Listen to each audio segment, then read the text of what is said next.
샬롬, 이제 3월이 되었습니다. 따스한 봄날이 성큼 다가온 것 같은데요. 날마다 주의 따스함이 여러분의 삶 가운데 가득하시기를 주님의 이름으로 축복합니다. 오늘 말씀은 에스더 3장 말씀 되겠습니다. 제3장.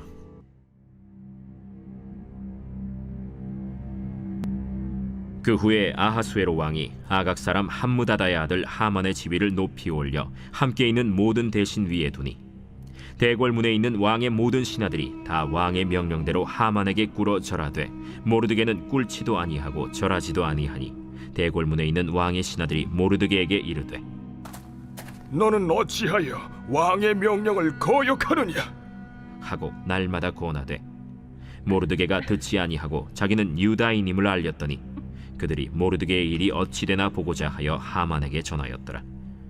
하만이 모르드게가 무릎을 꿇지도 아니하고 절하지도 아니함을 보고 매우 노하더니 그들이 모르드게의 민족을 하만에게 알림으로 하만이 모르드게만 죽이는 것이 부족하다고 생각하고 아하수에로의 온 나라에 있는 유다인 곧 모르드게의 민족을 다 멸하고자 하더라. 아하수에로 왕 제12년 첫째 달 곧 니산월에 무리가 하만 앞에서 날과 달에 대하여 부르 곧 제비를 뽑아 12째 달 곧 아달월을 얻은지라.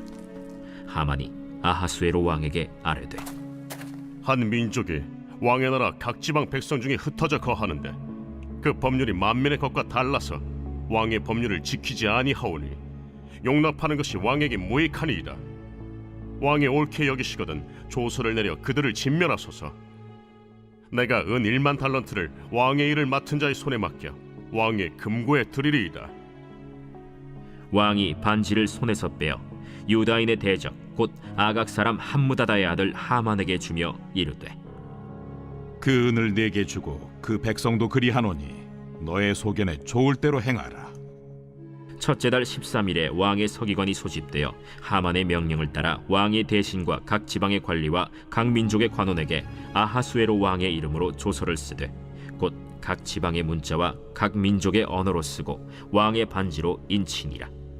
이에 그 조서를 역졸에게 맡겨 왕의 각 지방에 보내니 12째 달 곧 아달월 13일 하루 동안에 모든 유다인을 젊은이 늙은이 어린이 여인들을 막론하고 죽이고 도륙하고 진멸하고 또 그 재산을 탈취하라 하였고 이 명령을 각 지방에 전하기 위하여 조서의 초본을 모든 민족에게 선포하여 그날을 위하여 준비하게 하라 하였더라. 역졸이 왕의 명령을 받들어 급히 나가매 그 조서가 도성 수산에도 반포되니 왕은 하만과 함께 앉아 마시되 수산 성은 어지럽더라.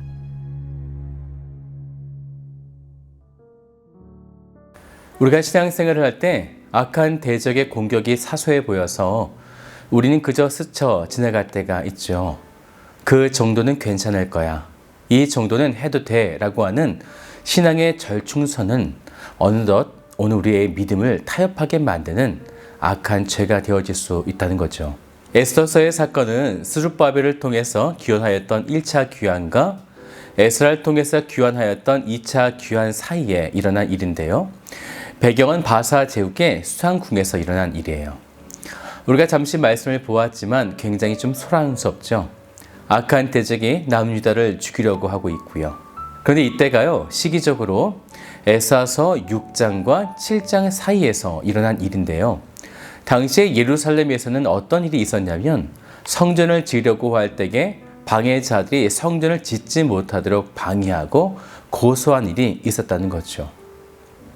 외부에서는 에스더의 사건으로 남유다의 백성들을 죽이려는 공격이 일어나고 예루살렘 안 내부에서는 성전을 짓지 못하도록 사탄의 동시다발적인 공격이 지금 일어나고 있는 거예요.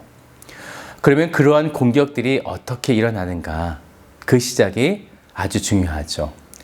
오늘 우리가 함께하는 에스더 3장은 어쩌면 굉장히 사소한 일처럼 보이는 작은 믿음의 신념이 엄청난 결과로 다가오게 되는 것을 우리가 볼 수 있습니다. 이 상황을 지켜보는 우리들의 태도는 아마 두 가지로 나타날 것 같아요. 믿음을 잘 지켰으니 참 잘했다라고 하는 평가와 당신의 믿음을 향한 그 신념 때문에 우리가 다 죽게 되었으니 원망할 수도 있을 것입니다. 우리는 에스더의 말씀을 통해서 이 초점을 분명히 가져야죠. 하나님께서 왜 그때 그 자리에 세우셨는가? 왜 에스더를 세계 제일 가는 바사 제국의 왕위에 앉히시고 또 오늘 3장을 보면 왜 원망의 자리에 죽음을 불러 일으키는 그 자리에 사촌이었던 모르드게를 세우셨는가? 오늘 여러분은 왜 여러분의 가정 가운데 세우셨을까요? 왜 누군가의 아내, 누군가의 남편, 며느리, 자녀로 그냥 우연하게 그렇게 되어서 결혼해서 아이를 낳은 걸까요? 오늘 에스더서의 말씀은 우리의 그런 작은 걸음 속에 하나님의 섭리가 있음을 우리에게 보여주고 있는 것입니다. 에스더가 왕후가 된 이후에 이제 남유다는 어쩌면 바사 제국이라는 지배 국가 속에 정말 평안해지는 것, 안전해졌다라고 하는 그런 생각을 갖기에 충분했을 것입니다. 하지만 아무리 평안해지고 안전해졌다 해도요, 그들이 지금 소속해 있는 것이 어디인지를 봐야 하죠. 여전히 약속의 땅이 아니라 이방 땅, 어둠의 땅 가운데 있다는 것입니다. 그래서 1절에 어떤 일이 그 땅 가운데 일어나게 되어지냐면 그 후에 아하수에로 왕이 아각 사람 함무다다의 아들 하만의 지위를 높이 올려 함께 있는 모든 대신 위에 두니 아말렉 사람 하만이 모든 대신들보다 높이 세워짐을 받게 된 것입니다. 그리고 그때에 왕의 모든 신하들이 하만에게 절을 하게 되어졌는데 에스더의 사촌인 모르드게는 무릎을 꿇지도 절도 하지 않은 거죠. 이것은 곧 왕의 명령을 거역하는 사건이 되어지기도 합니다. 그래서 4절을 볼까요? 날마다 권하되 제발 좀 절 좀 해라 라고 이렇게 날마다 권했다는 거죠. 인사를 하는 것이 뭐 그리 대단하다고. 모르드게도 아직 나라가 바사 제국의 통치 아래 있으니까 좀 자연스럽게 따라가고 순복하면서 적당하게 타협하면 얼마나 좋겠어요. 더군다나 이 일로 하만은 매우 분노했고 모르드게의 민족, 곧 남유다를 다 멸하고자 마음먹게 되었다는 것입니다. 그런데 지금 상황은 아직은 마음만 먹은 상태이죠. 지금이라도 달려가서 무릎을 꿇고 절을 하면 된다는 거예요. 계속 타협할 수 있는 시간이 주어졌다는 것입니다. 그런데도 모르드게는 굽히지 않았습니다. 여러분 같으면 어떻게 하시겠어요?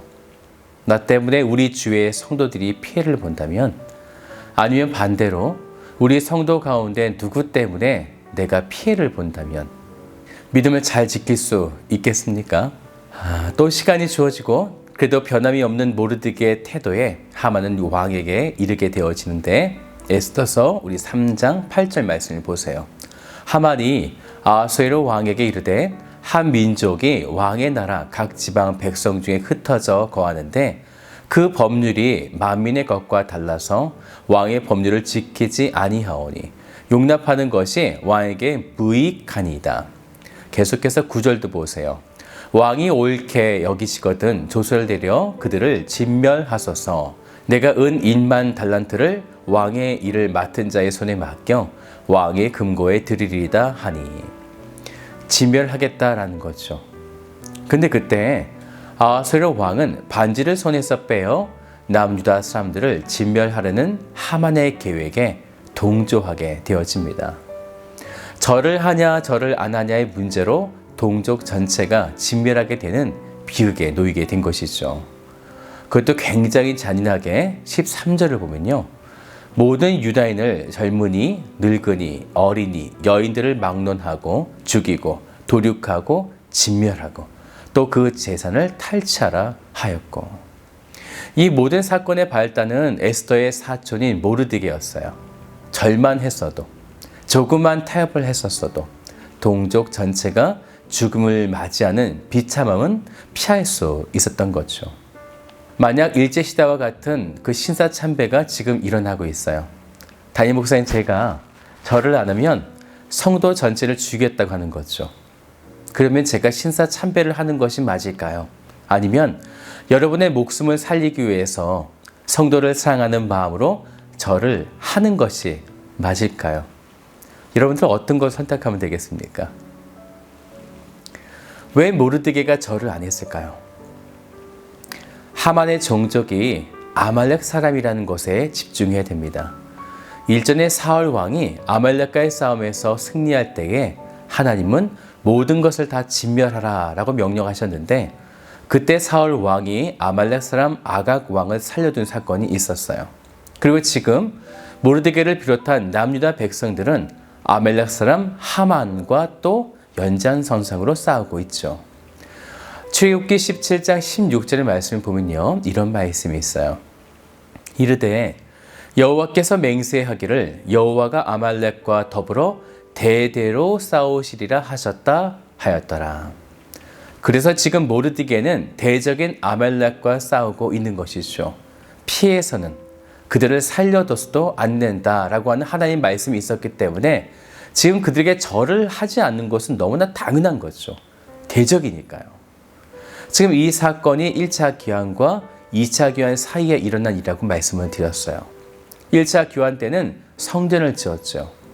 그리고 2차 기환 때에는 그곳에서 예배를 인도할 에스라, 그를 중심으로 기환이 일어났고 3차 기환은 니에미아를 통해서 성벽이 완공되므로 예루살렘 성이 회복되어지는데 만약 하만이라는 악한 대적에게 남유다가 멸망당했다면 지금 1차 기환만 일어나고 그 이후에 회복될 영적인 하나님의 섭리와 계획은 사라지게 되어지는 것입니다.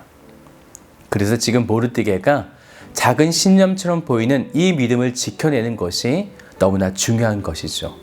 그 믿음으로 악한 대적 아말렉을 영원히 멸망시킬 수 있었기 때문입니다.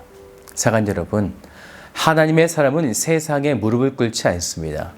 그래서 2절의 말씀처럼 모르드게 역시 꿇지도 아니하고 절하지도 아니하고 또 비슷한 시기에 살았던 바벨론에 끌려갔었던 다니엘과 3명의 친구들도 보세요.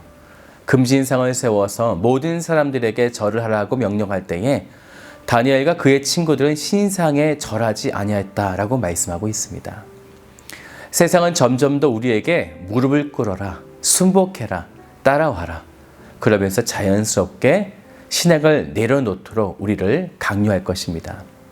우리는 그때마다 매 순간 신앙의 양심을 선택해야 하는 상황들이 점점 더 가득하게 다가오게 될 것이에요. 여러분들은 어떻게 하시겠습니까? 사랑하는 여러분, 사소한 믿음이라도 반드시 지켜내십시오. 그것은 결코 사소한 것이 아닙니다.